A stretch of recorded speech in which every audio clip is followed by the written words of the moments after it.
আসসালামু আলাইকুম ওয়া রাহমাতুল্লাহি ওয়া বারাকাতুহু। প্রিয় শিক্ষার্থী বন্ধুরা, আজকে আমরা দ্বিতীয় পার্টে আলোচনা করব এক্সেলের মেনু সম্পর্কে। Home menu. হোম হোমের প্রথম যে কাজগুলো আছে কাট, কপি, পেস্ট। প্রথমে আছে কাট। কাট শব্দ তো কাটা, কোনো লেখাকে কেটে অন্য জায়গায় স্থাপন করা। মনে করি যদি এই নামটা যদি আমরা কেটে নিচে এনে বসাতে চাই, তাহলে যে নামটা বা যে লেখাগুলো কাটার দরকার সেই লেখাগুলো সিলেক্ট করার পরে কাটে ক্লিক করতে হবে। কাটে ক্লিক করার পরে এটা সিলেক্ট হয়ে যাবে। এরপর যেখানে আমি বসাতে চাই সেখানে কার্সর রেখে যদি পেস্টে ক্লিক করি তাহলে ওটা কেটে এখানে চলে আসবে। আর কপির কাজ হলো একই লেখা বারবার কপি করা। যেরকম আমি যদি চাই এই মাঝখানে একটা লাইন ফাঁকা আছে, আমি সবগুলো কপি করে উপর দিকে নিয়ে বসিয়ে দিতে পারি। সম্পূর্ণ লেখা সিলেক্ট করব, সিলেক্ট করার পরে কপিতে ক্লিক করব। কপিতে ক্লিক করার পরে এটা কপি হয়ে গেছে। আমি যেখানে রাখতে চাই সেখানে কার্সর রাখার পরে যদি পেস্টে ক্লিক করি তাহলে দেখা যাবে যে ওগুলো ওখানে কপি হয়ে যাবে। তাহলে কপি শব্দ অর্থ অনুলিপি। আমরা চাইলে যে কোনো লেখা যে কোনো জায়গায় কপি করে নিয়ে বসাতে পারি। প্রথমে যতটুকু কপি করার দরকার ততটুকু সিলেক্ট করতে হবে, কপিতে ক্লিক করতে হবে। এরপর যেখানে বসাতে চাই সেখানে সেল পয়েন্টার রাখার পরে পেস্টে ক্লিক করলেই ওখানে বসে পড়বে। আর কাটের কাজটা হলো কোন অংশকে কেটে অন্য জায়গায় নিয়ে বসানো। আমরা যদি মনে করি যে এই লেখাটা এইখানে থাকবে না, এই লেখাটা এখান থেকে আমি কেটে অন্য জায়গায় নিয়ে বসাবো, লেখাগুলো সিলেক্ট করতে হবে, কাটে ক্লিক করতে হবে, লেখাগুলো কেটে যাবে। আমি যদি চাই নতুন একটা পেজ নিব, পেজে নিয়ে বসাতেও পারি, অথবা এখানে বিভিন্ন শিট আছে শিটেও বসাতে পারি। যেখানে বসাতে চাই সেখানে সেল পয়েন্টার রাখার পরে যদি আমরা পেস্টে ক্লিক করি তাহলে ওইটা কেটে এখানে চলে আসবে। কপি শব্দ অনুলিপি, এর সাহায্যে একই লেখা বারবার যে কোনো জায়গায় কপি করে নিয়ে বসানো যাবে। কাট করলে যে কোনো জায়গার লেখা কেটে অন্য জায়গায় নিয়ে বসানো যাবে। কাট এবং কপির কাজ যেখানে বসাতে চাই সেইখানে আমাদের কার্সর রাখার পরে পেস্টে ক্লিক করলে ওখানে বসে পড়ে। এরপরের অপশন ফরম্যাট প্রিন্টার। আমরা এই উপরের লেখার ডিজাইনগুলো যদি এই নিচের কোনো লেখার উপরে প্রয়োগ করতে চাই তাহলে উপরের লেখাটা আমাকে সিলেক্ট করতে হবে। তার মানে উপরের ঘরে আমাকে সেল পয়েন্টার রাখতে হবে, ফরম্যাট প্রিন্টারে ক্লিক করতে হবে। ফরম্যাট প্রিন্টারে ক্লিক করার পরে আমরা যে লেখার উপরে এই ডিজাইনটা প্রয়োগ করতে চাই সেই লেখাটা আমাকে ক্লিক করে সিলেক্ট করতে হবে। তাহলে দেখা যাবে যে ওই লেখার ডিজাইনগুলো এই লেখায় চলে আসলো। এটা হলো ফরম্যাট প্রিন্টারের কাজ। এরপর যে গুরুত্বপূর্ণ কাজ সেটা হলো ফন্ট। বিভিন্ন সময় ফন্ট চেঞ্জ করার দরকার হতে পারে, যদিও এক্সেলে এরকম ফন্ট নিয়ে এত জটিলতা নাই, কারণ এক্সেলে শুধু হিসাব সংক্রান্ত কাজের জন্য এখানে এত ডিজাইন করার দরকার নেই। মাইক্রোসফট ওয়ার্ডে আমরা ভালোভাবে শিখছি যে কীভাবে বিভিন্ন ফন্টের ডিজাইন চেঞ্জ করতে হয়। তারপর আমরা দেখার সুবিধার্থে, বোঝার সুবিধার্থে এখান থেকে যে কোনো ধরনের ফন্ট নিয়ে নিতে পারবো। তাহলে আমরা চাইলে এখানে অসংখ্য ফন্ট আছে, আমরা এখান থেকে একটা মন ইচ্ছা মতো যে ফন্টগুলো আমাদের পছন্দ হয় সেই ফন্টগুলো আমরা চাইলে এখানে দিয়ে দিতে পারবো। তাহলে এখান থেকে আমরা আমাদের ইচ্ছা মতো একটা ফন্ট সিলেক্ট করলাম। এরপর ফন্ট সাইজে থেকে আমরা এই ফন্টের সাইজটা যদি বড় বড় করতে চাই তাহলে ফন্টের সাইজটা বাড়াবো, আর যদি ছোটো করতে চাই ফন্টের সাইজটা কমাতে থাকবো। তাহলে এখান থেকে ফন্ট ছোটো বা বড় করা যাবে।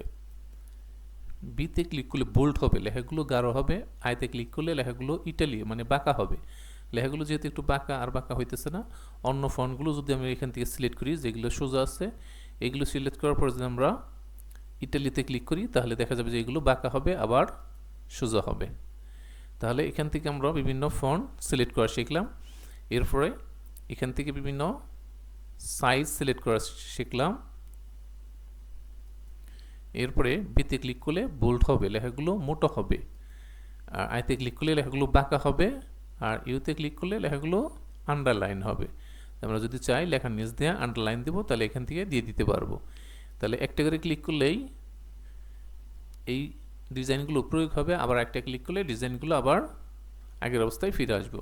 যেরকম বিতে একটা ক্লিক করলেই মোটা হবে, আবার একটা ক্লিক করলে আবার চিকন হয়ে যাবে। ইউতে একটা ক্লিক করলে আন্ডারলাইন হবে, আবার একটা ক্লিক করলে চলে যাবে।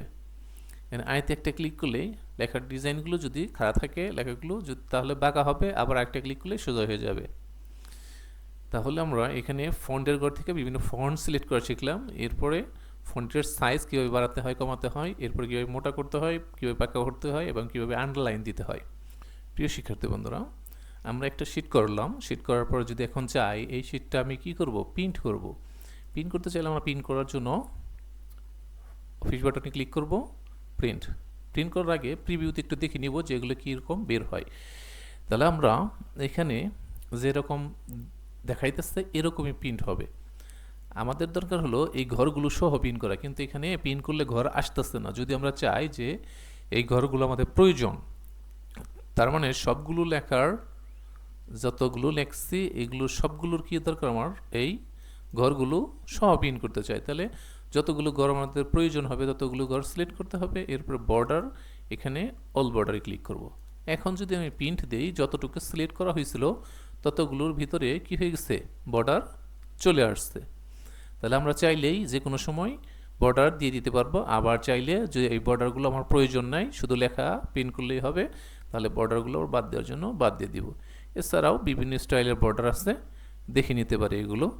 এক একটাই ক্লিক করলে এক একটা সাইডে বর্ডার হবে এগুলো, যেমন লেফট বর্ডার শুধু বাম পাশে বর্ডার, রাইট বর্ডার শুধু ডান পাশে বর্ডার, নো বর্ডার কোনো বর্ডারই থাকবে না, অল বর্ডার চতুর্পাশেই বর্ডার হবে, আউট সাইড বর্ডার শুধু লেখার চতুর্পাশে কি হবে, শুধু বর্ডার হবে, কোনো সেলের ভিতরে বর্ডার হবে না। এরকম আমরা এগুলো ক্লিক করে করে দেখে নিতে পারি যে আসলে কোনটা আমাদের প্রয়োজন হয়। এখানে শুধু আমাদের সবসময় দরকার হয় এখানে হয় নো বর্ডার অথবা অল বর্ডার, তারপর আপনি ক্লিক করে করে দেখে নিতে পারেন। পরে আমরা লেখাগুলোর কালার ব্যবহার করতে চাইলে এখান থেকে লেখাগুলো কী করতে পারি, কালার দিতে পারি। লেখাগুলোর পিছনে যদি কোনো কালার দরকার হয় এখান থেকে লেখাগুলোর পিছনে কোনো কালার ব্যবহার করতে পারি। এটা অনেক সময় দেখা যায় যে আমরা লেখাগুলোকে হাইলাইট করার জন্য ওইটা পিছনে কি করতে পারি, বিভিন্ন কালার দিয়ে দিতে পারি। এরপরে যেটার কাজ আছে সেটা হলো লেফট ও রাইট সেন্টার। যে কোনো লেখা যদি আমি লেফটে ক্লিক করি তাহলে এই লেখাগুলো সবসময় বাম পাশ থেকে শুরু হবে। আমরা যদি চাই যে এই সব লেখাগুলো আমরা সেলের বাম পাশ থেকে শুরু করব, তাহলে লেফটে ক্লিক করব, সব বাম পাশ থেকে শুরু হবে। আমরা যদি চাই সব মাঝখান থেকে শুরু হবে, সেন্টারে সিলেক্ট করব, তাহলে লেখাগুলো সব কি হবে, প্রত্যেকটা সেলের মাঝখান থেকে শুরু হবে। এরপরে যদি আমরা রাইটে সিলেক্ট করি তাহলে প্রত্যেকটা লেখায় সেলের ডান পাশ থেকে শুরু হবে। এটা যখন যেটা আমার যেরকম পছন্দ হয় সেরকম আমরা রেখে নিতে পারি। সাধারণত এই সংখ্যাগুলোর ক্ষেত্রে আমরা রাইট সিলেক্ট করি, কারণ সংখ্যাগুলো সুন্দর এই রাইট পাশে থাকলে সুন্দর সমান বোঝা যায় আর কি। বিভিন্ন কাজের ক্ষেত্রে যদি এরকম থাকে এলোজেলো মনে হবে যে একটা ছোট একটা বড়, একটা ছোট একটা বড়, বা অনেকটা সুন্দর দেখা যায় না। কিন্তু সংখ্যার ক্ষেত্রে যদিও কম্পিউটার অটোয় সংখ্যাগুলো আপনার ডান পাশে অটোয় চলে আসে, আর আমরা যে লেখাগুলো লিখব সেই লেখাগুলো অটোয় বাম পাশে থাকবে। তাহলে স্টাইলে রাখতে পারি। তারপরও যদি আমরা চাই যে না আমরা ডান পাশে বাম পাশে কম্পিউটার ইচ্ছা মতো রাখবো না, আমরা আমাদের নিজেদের ইচ্ছা মতো নিব, তাহলেও নিতে পারবো।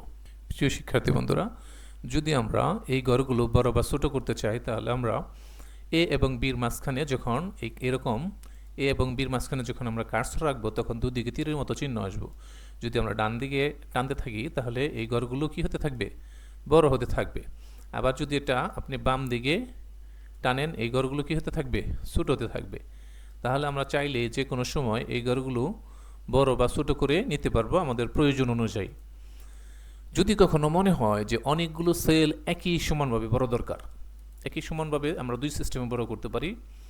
প্রথমে এ বি সি ডি এগুলোর হেডিংয়ের উপরে ধরে টান দিয়ে সিলেক্ট করতে হবে। সিলেক্ট করার পরে যদি আমরা কোনো একটা সেলের উপরে কোনো একটা কলমের মাঝখানে যদি কার্সর রাখি তাহলে দেখা যাবে যে এগুলোতে প্রত্যেকটা কি আছে, প্রত্যেকটাই দুদিকে তীরের মতো চিহ্ন আসছে।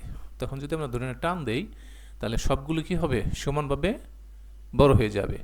আবার যদি এগুলো কোনো একটা ধরে যদি আবার চাপিয়ে দেই তাহলে সবগুলোই সমানভাবে ছোট বা। এরপর যদি আমরা এই যে রেগুলার সাইজে ফিরিয়ে আনতে চাই, যে একটা কলমের রেগুলার সাইজ, যে আমি এগুলো ছোটো করে ফেলছি, যেহেতু আমি টেনে ছোটো বা বড় করছি তার জন্য দেখা যাবে যে এগুলো আপনি কি করতে পারবেন না, আগের অবস্থায় ফিরিয়ে নিতে পারবেন না, সমান হবে না, হয় একটু ছোটো হবে নয় একটু বড় হবে। কিন্তু আমরা যদি চাই যে এই কলমের ওয়াইডটা কত, তাহলে কলম ওয়াইডে ক্লিক করলে এই কলমের ওয়াইডটা দেখাইতেছে 8.43।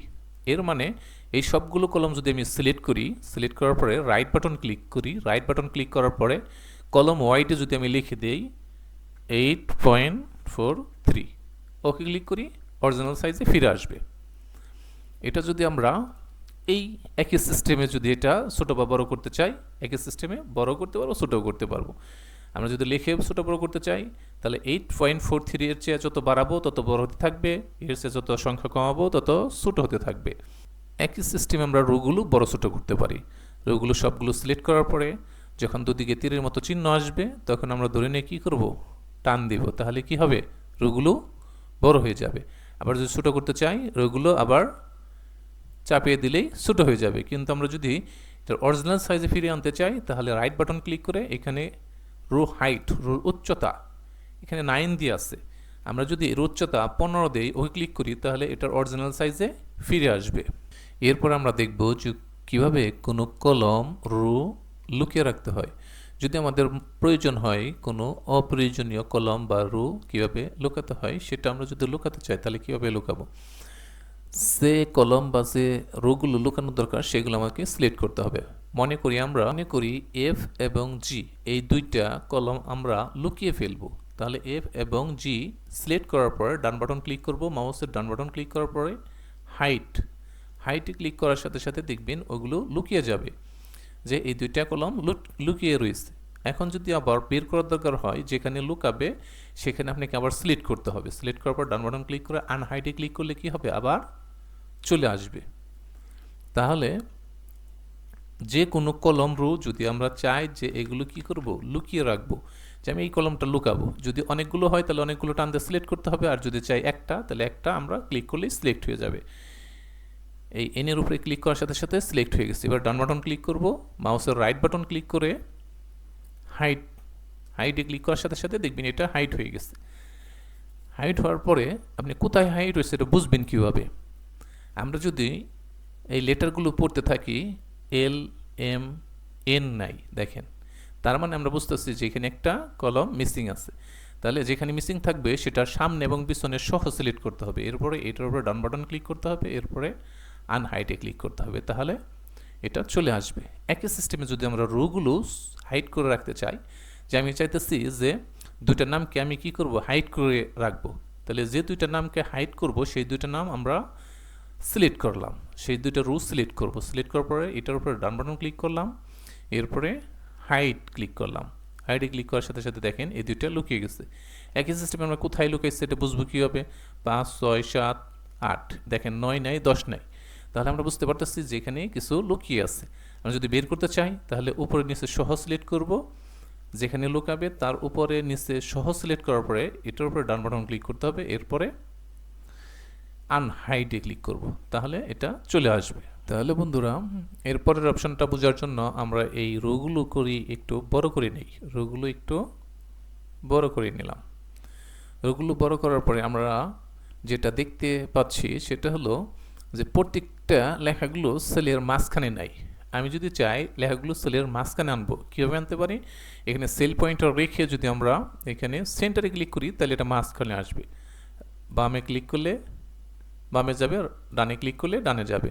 কিন্তু আমি যদি চাই যে না এই সেলের হরিজেন্টাল এবং ভার্টিক্যালভাবে মাঝখানে থাকবে, তাহলে এটা যেটা দেখাতেছে এটা হলো হরিজেন্টালভাবে। আমি যদি ভার্টিক্যালভাবে মাঝখানে আনতে চাই সেটাও আনতে পারি। যে উপরে আরও 3টে অপশন আছে, তো এইটা যদি আমি সিলেক্ট করি, এটা লেখা আছে টপ অ্যালাইন্ড।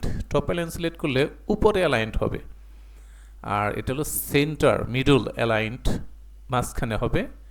এরপরে এটা হলো ডাউন বটম মানে কি, নিচে, যে একদম সেলের নিচে অ্যালাইন্ড হবে। তাহলে আমরা অনেক সময় দেখা যায় যে প্রত্যেকটা লেখায় সেলের একদম মাঝখানে রাখার জন্য আমরা এটা সিলেক্ট করতে পারি।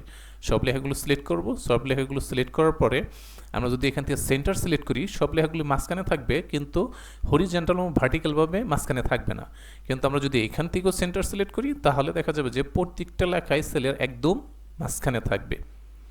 তাহলে আমরা এই ছয়টা কাজ আমরা এখন সুন্দরভাবে বুঝতে পারলাম। মার্জ অ্যান্ড সেন্টার এর কাজটা হলো যে আমরা অনেক সময় বিভিন্ন শিট করার সময় দেখা যায় যে কোম্পানির নামগুলো উপরে লিখে থাকি। এই কোম্পানির নাম লেখার জন্য আমরা যতগুলো ঘর প্রয়োজন ততগুলো ঘর সিলেক্ট করার পরে যদি আমরা মার্জ অ্যান্ড সেন্টারে ক্লিক করি তাহলে দেখবে মার্জ হয়ে যাবে, মানে অনেকগুলো সেল একাত্র হয়ে যাবে।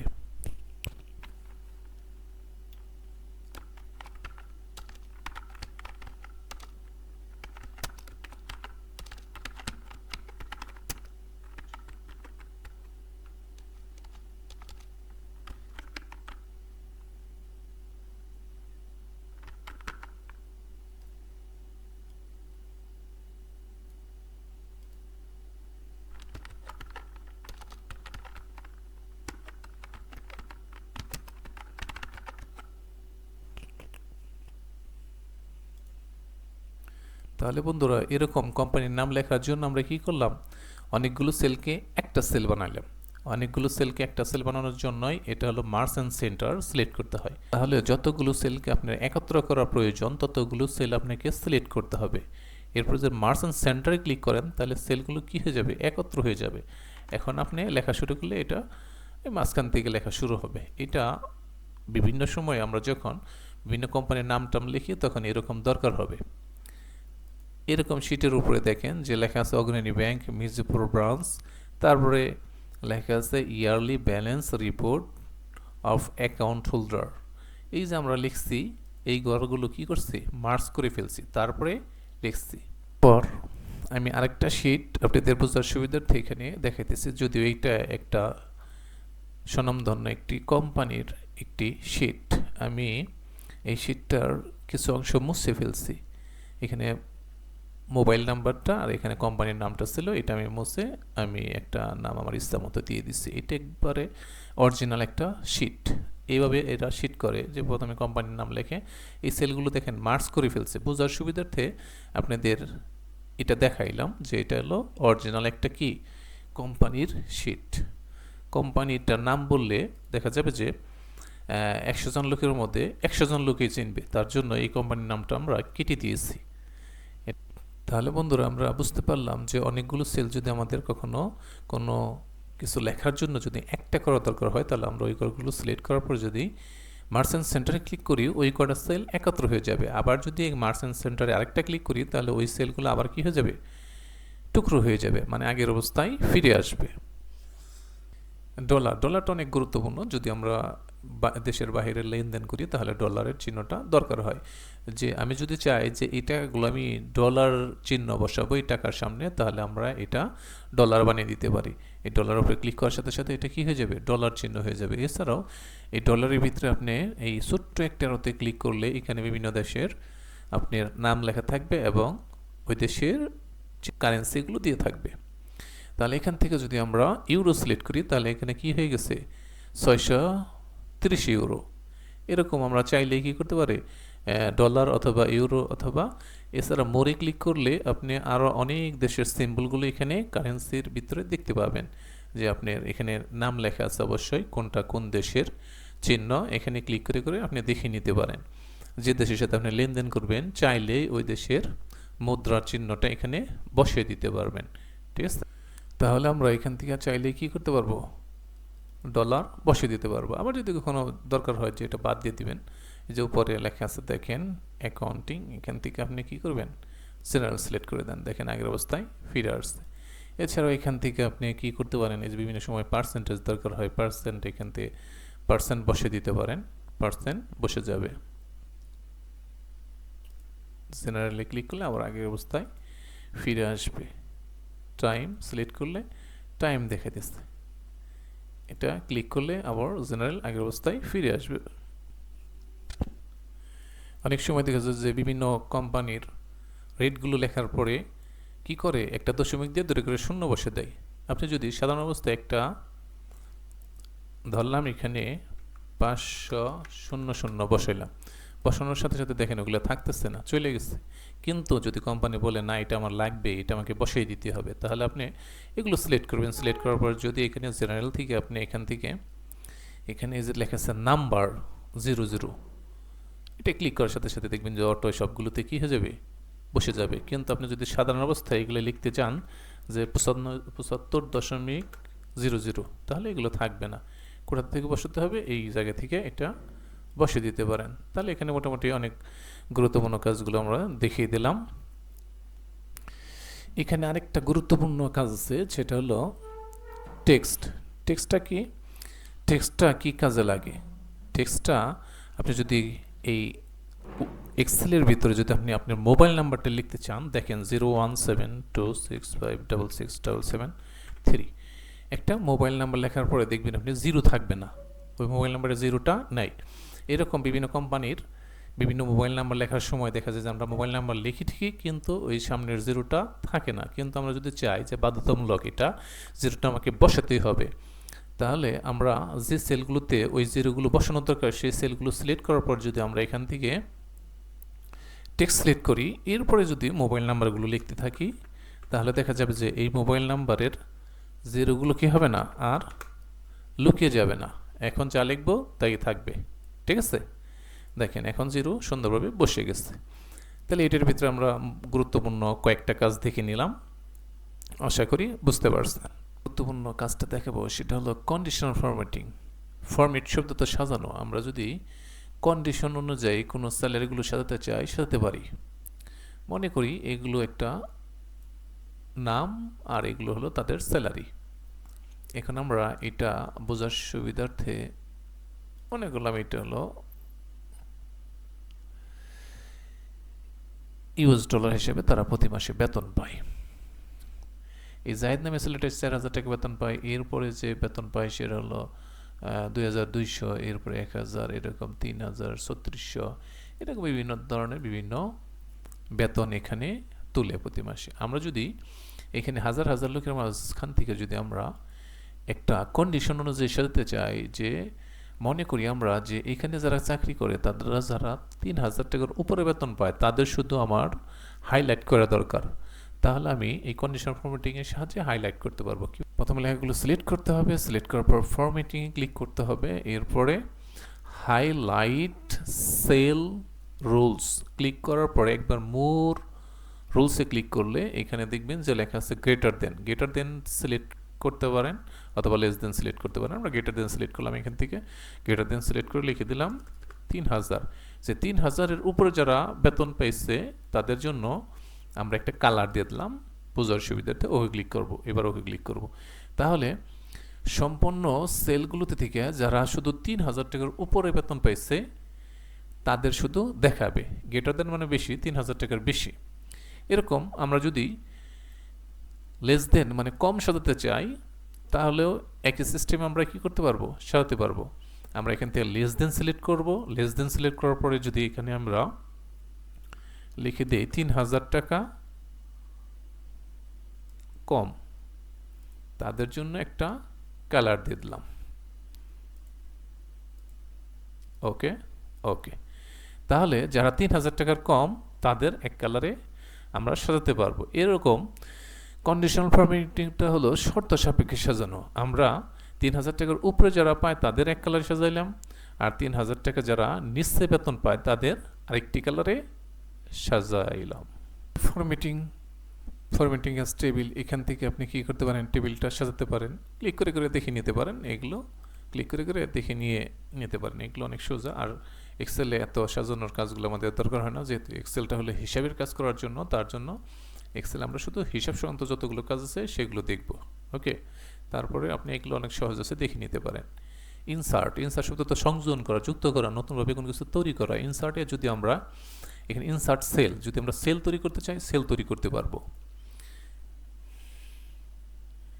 যদি মনে করি এখানে একটা খালি সেল দরকার, তাহলে আমি এখানে সেল পয়েন্টটা রাখার পরে যদি ইনসার্টে ক্লিক করি, সেলে ক্লিক করি, এখানে বলতেছে শিফট সেল ডাউন। যদি আমি এখানে একটা সেল তৈরি হয় তাহলে 4,000টা কোথায় আসবে, এটা যদি নিচের দিকে পাঠাতে চান তাহলে ডাউনে ক্লিক করবেন, আর যদি ডান দিকে পাঠাতে চান রাইটে ক্লিক করবেন। রাইটে ক্লিক যদি করেন দেখবেন এটা ডানে ছুটে গেছে, ঠিক আছে, এটা কি হয়ে গেছে, ডান দিকে চলে আসছে। যেহেতু আমি এটা ডান দিকে আনতে চাই না, এটা আমি নিচের দিকে নিতে চাই, তাহলে আমরা এখানে কি করব, ডাউন সিলেক্ট আছে, ওকে ক্লিক করব। তাহলে এখানে একটা সেল তৈরি হয়ে যাবে। এখানে বিভিন্ন সময় বিভিন্ন কলম বা সেল তৈরি করার দরকার হবে, যেখানে নামটা একটা বাদ পড়ছে আপনি এখানে একটা সেল তৈরি করেন, অথবা একটা রো তৈরি করেন, অথবা একটা কলম তৈরি করেন। যে আমরা যদি চাই সম্পূর্ণ একটা রো তৈরি করব, একই সিস্টেমে আপনি রোতে ক্লিক করেন, ইনসার্ট শিট রো ক্লিক করার সাথে সাথে দেখেন একটা রো তৈরি হয়ে গেছে। যদি আমরা এখানে একটা কলম তৈরি করতে চাই একই সিস্টেমে কলমে ক্লিক করেন, দেখেন একটা কি হয়ে গেছে, কলম হয়ে গেছে। তাহলে রেল ধার শিটের সাহায্যে শিটও তৈরি করা যাবে। এই যে আমরা শিট তৈরি করা শিখছিলাম, যেখানে ক্লিক করলে কি হয়, শিট তৈরি হয়। এই শিটটা যদি আপনি এখান থেকে তৈরি করতে চান সেটাও কি করতে পারবেন, তৈরি করতে পারবেন। তবে এখান থেকে করলে দেখেন যে এটা যেখানে আমি এখানে যদি আমি 8 নম্বর আছে, এরপরে 9 নম্বর বসাবো, এই 9 নম্বরটা সামনে চলে আসছে। এখন কি এটা যদি আমি ক্লিক করি তাহলে 10 নম্বর সিরিয়াল ওয়াইজ আসবে, ঠিক আছে। কিন্তু যদি আপনি এখান থেকে নেন তাহলে এটা দেখবেন যে সামনে চলে আসে। এটা 11-র পরে বসার কথা ছিল 12, কিন্তু ওটা সামনে চলে আসছে। এরকম যদি এখান থেকে নেন আর যদি সামনে চলে আসে, আপনি এটা টান দিয়ে আবার কী করতে পারবেন, পিছনে নিয়ে ছেড়ে দিতে পারবেন। এটা যদি টান দিয়ে পিছনে নিয়ে ছেড়ে দেন, তাহলে 11-র কোনো শীট তৈরি করব, এটা সামনে চলে আসে। যদি আমরা চাই যে না এটা 13টা সামনে চলে আসছে, এটা 12-র পরে হবে, তাহলে এটা ধরে নিয়ে টান দিয়ে পিছনে নিয়ে ছেড়ে দিবেন, তাহলে এভাবে সাজবে। তাহলে আমরা এখান থেকে ইনসার্টের সাহায্যেই কী করতে পারবো, বারবার শীট নিতে পারবো, অথবা চাইলে এখান থেকেও নিতে পারবেন। আশা করি বুঝতে পারছেন। এরপরের অপশনটা হলো ডিলিট। যদি আমরা চাই কখনো যে এই যেগুলো তৈরি করলাম এগুলো আবার কখনো ডিলিট করার প্রয়োজন, যে ডিলিট সেল, আমরা যদি চাই এই সেলটা আমার ডিলিট দেওয়া দরকার, তাহলে আমরা ডিলিট সেলে ক্লিক করব, তাহলে ওই সেলটা কী হবে, ডিলিট হবে। যে আমরা এই সেলটা ক্লিক করলাম, সিলেক্ট করার পরে ডিলিটে ক্লিক করলাম, এই সেলগুলো কী হয়ে গেছে, ডিলিট হয়ে যেতেছে। ঠিক আছে, তাহলে আমরা এখান থেকে সেল ডিলিট করতে পারবো, রো ডিলিট করতে পারবো, কলাম ডিলিট করতে পারবো, এবং চাইলে এই যে শিটগুলো নিচ্ছে এই শিটগুলো কী করতে পারবো, ডিলিট করে দিতে পারবো। তাহলে বন্ধুরা ডিলিটের কাজটা হলো যে এই সেলগুলো, রোগুলো, কলামগুলো ডিলিট করা। আমরা যদি যে কলামে কার্সর থাকবো ওই কলামটা ডিলিট করতে চাই, যদি আমরা ডিলিট শিট কলম ক্লিক করি, তাহলে ওই কলমটা দেখেন ডিলিট হয়ে গেছে। আমরা যদি চাই এই রোটাই ডিলিট করে ফেলবো, এই রোতে কার্সর থাকা অবস্থায় আমরা রো সিলেক্ট করব, রো সিলেক্ট করলে দেখবেন ওই রোটাই ডিলিট হয়ে গেছে। আমরা সেলে ক্লিক করলে ওই সেলটা ডিলিট হয়ে যাবে, এবং ডিলিট শিটে ক্লিক করলে এই যে নিচে যে শিটগুলো নিব এই শিটগুলো কী হয়ে যাবে, ডিলিট হতে থাকবে। যে আমরা চাইলাম যে এই শিটটা কী করব, ডিলিট দিয়ে দেবো, তাহলে এখান থেকে ডিলিট শিটে ক্লিক করব, তাহলে ওই শিটটা কী করে ফেললাম, ডিলিট করে ফেললাম। তবে একটা সমস্যা হলো কোনো শিট একবার ডিলিট করলে আর আপনি ওই শিটটা ফিরে আনতে পারবেন না। আপনি চাইলেই কী করতে পারেন, নতুন নতুন শিট নিতে পারবেন, কিন্তু যে শিটটা ডিলিট করে ফেলছেন ওই শিটটা আপনি কখনোই ফিরিয়ে আনতে পারবেন না। আবার যদি কখনো আপনি এরকম দেখেন যে এগুলোর নামগুলো এলোজেলা হয়ে গেছে, আপনি যদি চান এগুলোর নামগুলো আপনি সঠিকভাবে লিখতে চান, তাহলে আপনি এগুলোর ডবল ক্লিক করে এই শিটের নাম কী করে দিতে পারবেন, আবার লিখে দিতে পারবেন 1 2 3 এরকম। এরপর যে গুরুত্বপূর্ণ কাজটা আছে সেটার নাম হলো ফরম্যাট। যদি আমরা ফরম্যাটের কাজ আগেও দেখে দিচ্ছি, তারপর আমরা এখান থেকেও করে নিতে পারি। যে আমরা যদি চাই এই কলামগুলো, রোগুলো, সেলগুলো বড় করব, যে যদি রোগুলো বড় করতে চাই রোগুলো সম্পূর্ণ সিলেক্ট করতে হবে, ফরম্যাটে ক্লিক করতে হবে, রো হাইট, রোর উচ্চতা 15 দিয়ে আছে, আমি যত বাড়াবো তত বড় হতে থাকবে, আবার যত কমাবো তত ছোটো হতে থাকবে। আবার যদি চাই যে না এখান থেকে অরিজিনাল অবস্থায় আগের অবস্থায় ফিরে নিব, তাহলে অটো ফিট রো হাইটে ক্লিক করলে দেখেন যে আগের অবস্থায় ফিরে আসছে। একটু আগে যেটা আমরা দেখাইছিলাম যে কীভাবে টেনে টেনে বড় করতে হয়, বা এখানে কলম, রো কীভাবে বড় ছোটো করতে হয় এটা দেখাইছিলাম। এরপরে কলমগুলো একই সিস্টেম। কলমে যদি আমরা কলম ওয়াইডে ক্লিক করি, তাহলে ওই কলমগুলো কী হবে, বড় করা যাবে। কলম ওয়াইডে ক্লিক করব, কলম ওয়াইডে ক্লিক করার পরে 8.43 অরিজিনাল সাইজ, আমরা যত বাড়াবো তত দেখবেন যে বড় হতে থাকবে, আবার কমাতে চাইলে কমাতে পারবো। বড় করা, ছোটো করা, লুকিয়ে রাখা, ফিরিয়ে আনা, কলম বড় করা, ছোটো করা, লুকিয়ে রাখা, ফিরিয়ে আনা যেহেতু আমরা দেখাইছি, এখানে আর দেখানোর প্রয়োজন নাই। এই যে হাইট মাইট আছে এগুলো আপনারা পারবেন, এখান থেকেও করে নিতে পারেন।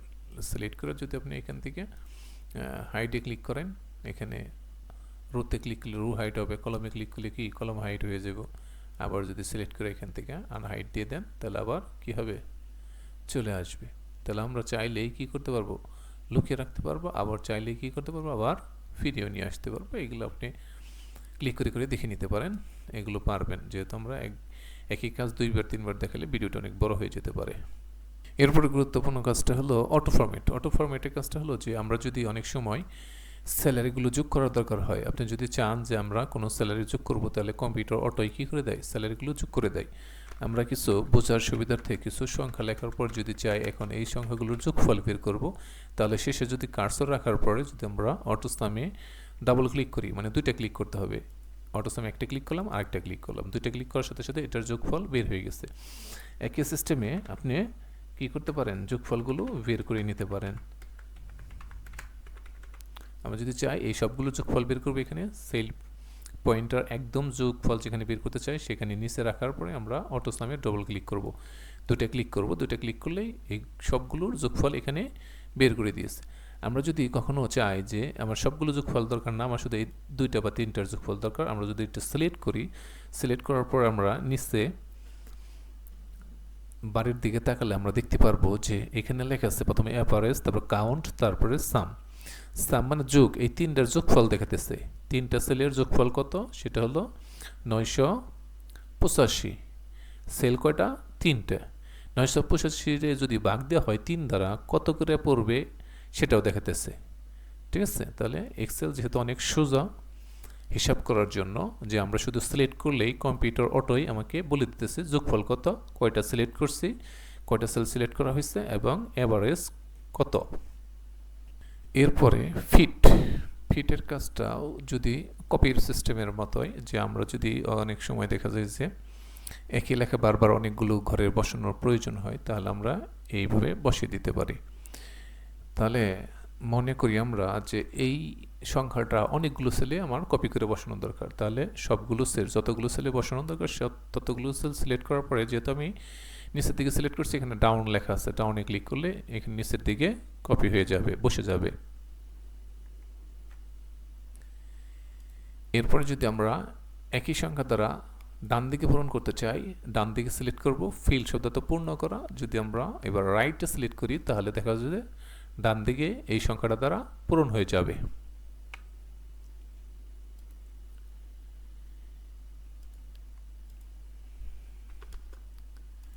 একই সিস্টেমে আপ দিলে উপর দিকে পূরণ হবে এবং ডাউন দিলে নিচের দিকে পূরণ হবে।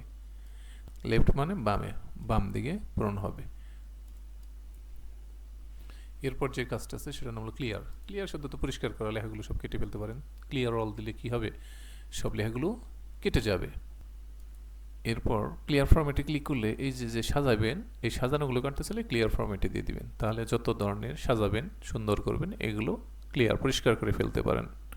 অনেক সময় দেখা যায় যে কালার টালার দেওয়ার পরে, বড় ছোটো করার পরে, বিভিন্ন স্টাইল দেওয়ার পরে যদি আপনি চান যে এইগুলো ভালো দেখাতে চাইতেছে না, আগের অবস্থায় ফিরে নিয়ে আসবেন, তাহলে সব লেখাগুলো সিলেক্ট করে যদি আপনি ক্লিয়ার ফরম্যাটে ক্লিক করেন, তাহলে যত ধরনের ডিজাইন আপনি সাজাইছেন, কালার করছেন, এগুলো সব কেটে আগের অবস্থায় ফিরে আসবে। আর ক্লিয়ারে ক্লিক করলে, ক্লিয়ার অলে ক্লিক করলে সব লেখাগুলো কী হয়ে যাবে, ডিলিট হয়ে যাবে। কন্টেন্ট ডিলিটে সিলেক্ট করেন, যদি আপনি সবগুলো লেখা সিলেক্ট করে যদি আপনি এখানে কন্টেন্ট ডিলিটে ক্লিক করেন, তাহলে লেখাগুলো কী করতে পারবেন, কেটে ফেলতে পারবেন। কমেন্ট ডিলিটটা হলো যে আমরা যদি কমেন্ট করি কোনো লেখার উপরে, কোনো সেলের উপরে, ওইটা আবার ডিলিট করা যায়। তো কমেন্ট কীভাবে করতে হয়, কমেন্ট করতে চাইলে যে কোনো সেলের উপরে আপনি যদি ডান বাটন ক্লিক করেন, তাহলে এখানে লেখা আছে ইনসার্ট কমেন্ট, কমেন্টে ক্লিক করেন। কমেন্টে ক্লিক করলে আপনাকে একটা বক্স তৈরি করে দিবে, এখানে আপনি কিছু লিখে রাখতে পারেন। তাহলে অনেক সেলের উপরে আমরা কমেন্ট করতে পারি। কমেন্ট করার জন্য যে সেলের উপরে কমেন্ট করবেন, সেই সেলের উপরে ডান বাটন ক্লিক করবেন, তারপর কমেন্টে ক্লিক করবেন। ইনসার্ট কমেন্টে ক্লিক করার সাথে সাথে একটা কমেন্টের একটা বক্স তৈরি করে দিবে। এই বক্সের ভিতরে আপনি বিভিন্ন ধরনের জিনিস কমেন্ট করে রাখতে পারেন মনে রাখার সুবিধার্থে। যদিও এগুলো শিটে পিন করলে আসবে না, তবে আমরা মনে রাখতে পারি যে এখানে অমুক কাজটা করা হয়েছে। সাপোজ আমরা মনে করি যে এই জাবেদ নামের লোকটায় আমার কাছ থেকে 3000 টাকা, ও বেতন পায় 4000 টাকা, কিন্তু আমার কাছ থেকে ও 2000 টাকা কর্জ নিছে, যে ও বিল পেয়ে আমাকে টাকাটা দিয়ে দিবে। আমার এটা মনে নাও থাকতে পারে, তার জন্য আমি কি করতে পারি, কমেন্ট করে রাখতে পারি। যে আমি সেলের উপরে ডান বাটন ক্লিক করে কমেন্টে ক্লিক করব, তখন এই বক্সটা আসবে, বক্সটার ভিতরে আমরা কি করে লিখে দিব, জাবেদ গিভ মি 2000 টাকা এত এত তারিখ আমাকে ফেরত দেওয়ার কথা। ঠিক আছে, তাহলে এরকম ছোটো ছোটো কমেন্ট করে রাখতে পারেন, যেগুলো আপনি ভুলে যেতে পারেন, এরকম কমেন্ট করে রাখা যায় অনেক সময় আমাদের প্রয়োজনে। অথবা দেখা গেল যে আমাদের কোনো স্টাফ আমাদের কাছ থেকে কোনো টাকা অ্যাডভান্স নিল, যে এই মাসের স্যালারিটা বা এই সপ্তাহের স্যালারিটা সে অ্যাডভান্স নিল, এটা অ্যাডভান্স দেওয়ার পরে যদি আমাদের মনে না থাকে, তাহলে আমরা কী করে রাখতে পারি, কমেন্টের ভিতরে লিখে রাখতে পারি। এই কমেন্ট যদি আমরা ডিলিট করতে চাই আবার, যে আপনি ধরেন যে এই জাবেদ নামের ছেলেটার টাকা আমার 2000 টাকা পরিশোধ করছে, এখন এই কমেন্টটা তো আমার কেটে ফেলতে হবে। কমেন্টটা কাটার জন্য আমরা কী করব, এখান থেকে ক্লিয়ার কমেন্টে ক্লিক করব, তাহলে এই কমেন্টগুলো কেটে যাবে। আশা করি বুঝতে পারছেন। আইডি নাম্বারগুলো আমাদের ক্রম অনুসারে সাজানো দরকার। আইডি নাম্বারগুলো ক্রম অনুসারে সাজানো নাই, 9 আছে, 13 আছে, 3 আছে, 5 আছে, এরকম এলোজেলো আছে। যদি আমরা চাই যে এলোমেলো সংখ্যাগুলো আমি কি করব, সাজাবো, তাহলে এই আইডি নাম্বারে ক্লিক করে আমরা সেল পয়েন্টার রাখবো। রাখার পরে যদি আমরা এখান থেকে শর্টে ক্লিক করি, এখানে লেখা আছে short A to Z click করার সাথে সাথে ছোট থেকে দেখেন বড় 1 2 3 এরকম ক্রম অনুসারে ছোট থেকে বড় দিকে সাজবে।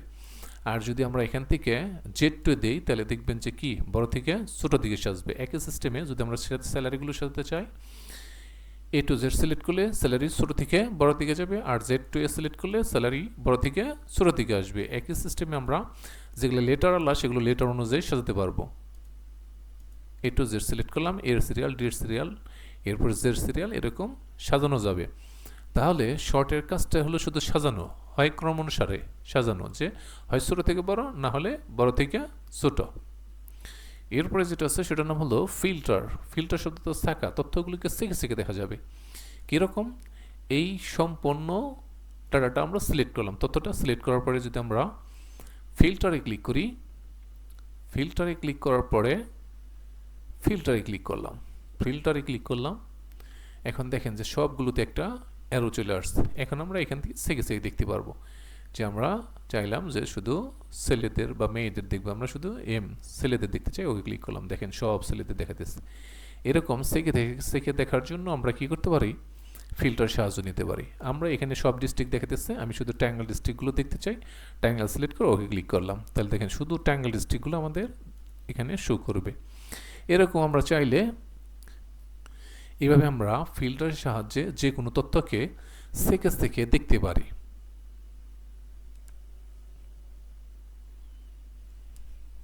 আমরা যদি চাই যে টাইটেল অনুযায়ী দেখব, টাইটেল অনুযায়ী দেখতে পারি, শুধু অফিসারদের দেখতে চাই। এছাড়াও এটা নিয়ে আরও ডিটেলস দেখাবো। আশা করি এটুকু বুঝতে পারছেন যে শর্টের কাজটা হলো শুধু ক্রমরেশায় সাজানো, ফিল্টার কাজটা হলো তথ্যগুলিকে সেকে সেকে দেখা। এখন এই ফিল্টার টেক্সটগুলো যদি আপনি বাদ দিয়ে দিতে চান, তাহলে এখান থেকে ফিল্টার একটা ক্লিক করলে এই টেক্সটগুলো অটোই চলে যাবে।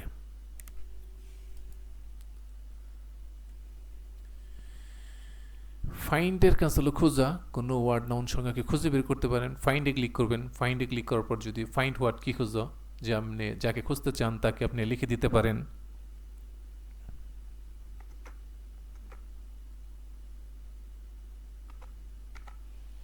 নামটা লিখে যদি আপনি ফাইন্ড নেক্সটে ক্লিক করেন, সাথে সাথে দেখবেন ওটা আপনাকে সিলেক্ট করে দেখাতেছে। এরকম হাজার হাজার নামে থেকে আপনি কী করতে পারেন, কোনো নাম খুঁজে বের করতে পারেন, অথবা কোনো সংখ্যা অথবা যে কোনো জিনিস আপনি কী করতে পারেন, সেকে সেকে বের করে নিয়ে আসতে পারেন। এরপরে যেটা আছে রিপ্লেস। রিপ্লেস শব্দ তো প্রতিস্থাপন, একটার পরিবর্তে একটা বসানো যাবে। আপনি যদি চান কখনো কোনোটা বাদ দিয়ে কোনো একটা বসাবেন, তাহলে আপনি এখানে ফাইন্ডের পাশে যেটা আছে এটার নাম রিপ্লেস, রিপ্লেসে ক্লিক করবেন। আমি যদি চাই DULI ডলি, এটা বাদ দিয়ে কি করব, আমি অন্য একটা নাম দিব।